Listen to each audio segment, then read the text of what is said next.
Eşinizle, dostunuzla yaz tatilinizi planladınız. Tam tatile çıkacaksınız. Patronunuz size bir e-mail atıyor. Diyor ki tatilini iptal ettim. Mutlu olur musunuz? Tabii ki mutlu olmazsınız. İşte havacılıkta bugünlerde bu yaşanıyor. Birazdan Kaptan Baha'da.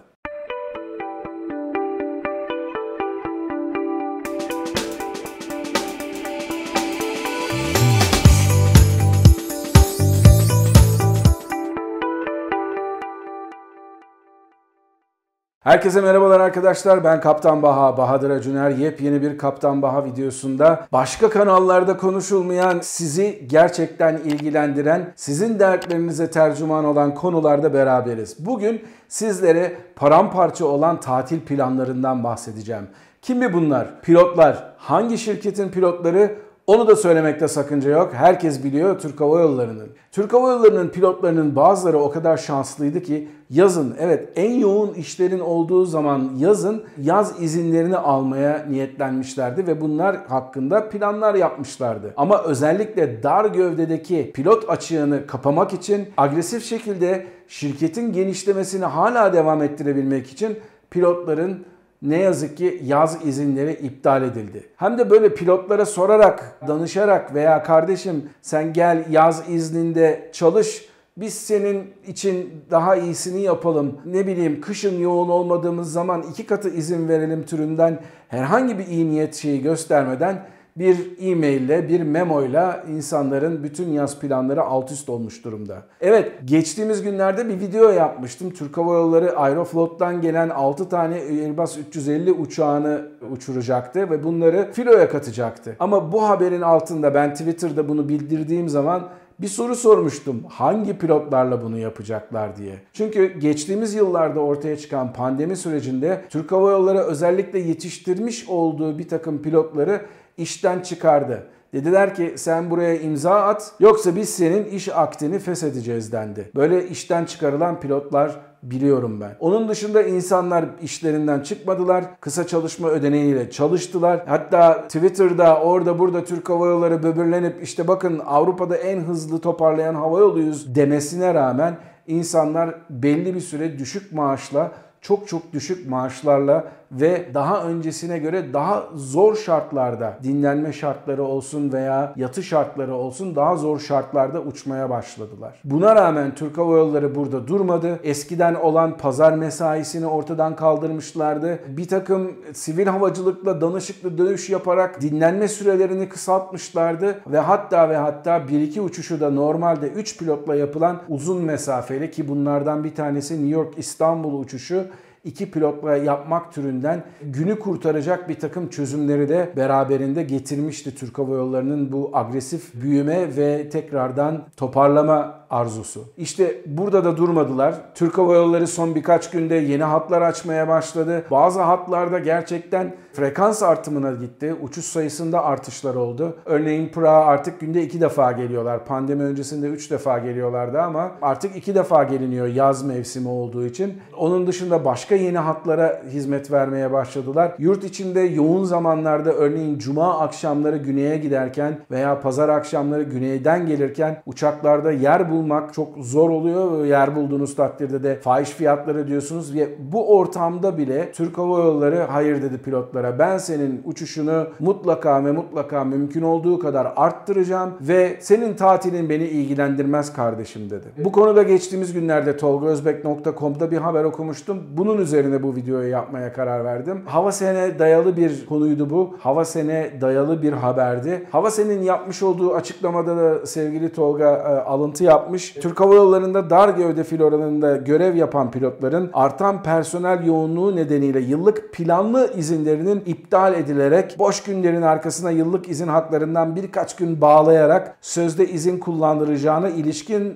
yapılan duyuru yıllık izin kavramının içinin boşaltılmasını anlamına gelmektedir dedi. Şimdi bunu biraz açalım. Eğer konuya hakim değilseniz havacılığın dışından da olabilirsiniz veya bir yolcu olarak uçuyor olabilirsiniz ama bu konuya çok hakim olamayabilirsiniz. Şimdi Şimdi burada anlatılan olay ne? Pilotların diyelim 2 gün boş günü var. Önümüzdeki cumartesi, pazar boş gününüz. Ailenizle geçireceksiniz. Pazartesi günü uçuşa başlayacaksınız. Şimdi yıllık izinde 7 günlük bir programı alıp sizi o 7 günün arkasına parçalayıp 2 gün o 2 gün boşun arkasına 3 gün takmak şeklinde insanlara biraz daha fazla boş gün vererek, ki bu kadar da aslında çok olduğunu zannetmiyorum, ama aynı zamanda sizin yıllık izninizden de yiyerek, sizin yapmış olduğunuz herhangi bir yaz programı, ailenizle bir buluşma, memleketinize gidip yakınlarınızı görme türünden bütün planları ne yazık ki alt üst eden bir çözüme gittiler. Sadece ve sadece havayolunun agresif büyüme arzusunu gerçekleştirmek için. Bunun dışında bu da bitmiyor.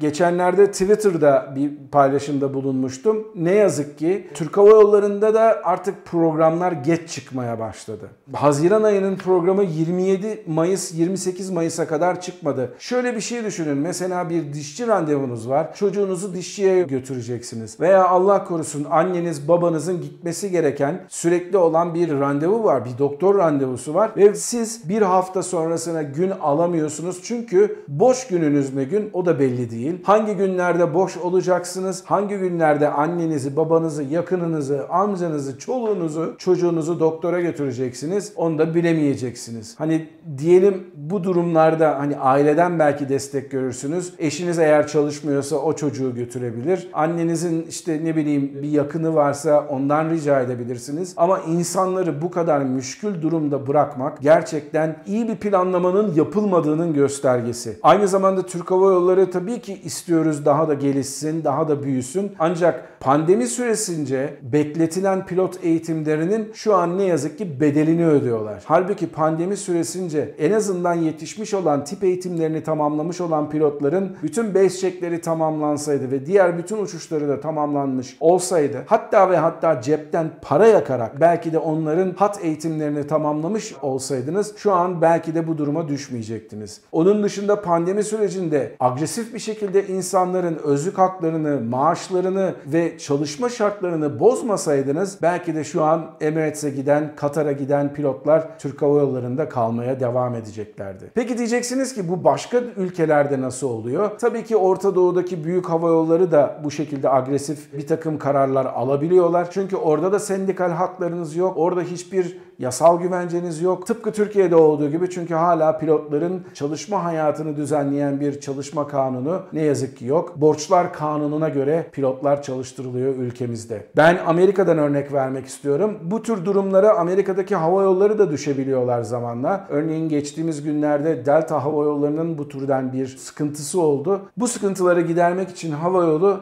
daha teşvik ödücü yöntemlere başvurdu. Örneğin benim bundan önceki çalıştığım hava yolunda elemana sıkıştıkları zaman tatillerini iptal ettim diye bir şey yapamazlardı. Zaten bu yasal değil. Çünkü sendikayla yapılmış olan toplu iş sözleşmesinde bu belirtilmiş durumda. Ama aynı zamanda eğer o zaman da bana ihtiyaçları varsa pilotlara bir memo yayınlıyorlardı. Diyorlardı ki o gün uçtuğunuz uçuşlara size çifte maaş ödeyeceğiz. Yani saatine 50 dolar alıyorsanız 100 dolar alacaksınız. 200 dolar alıyorsanız 400 dolar alıyorsunuz diye değişik yöntemlerle insanları uçmaya teşvik etmek. Kafasına silah dayayıp zorla uçmaya getirmek anlamında değil. İnsanları teşvik ederek bu sorunları çözme yoluna gittiler. Ve her zaman için Amerika'daki hava yollarında, en azından benim bildiğim bir çoğunda hava yollarında yedek pilotlar bulunur.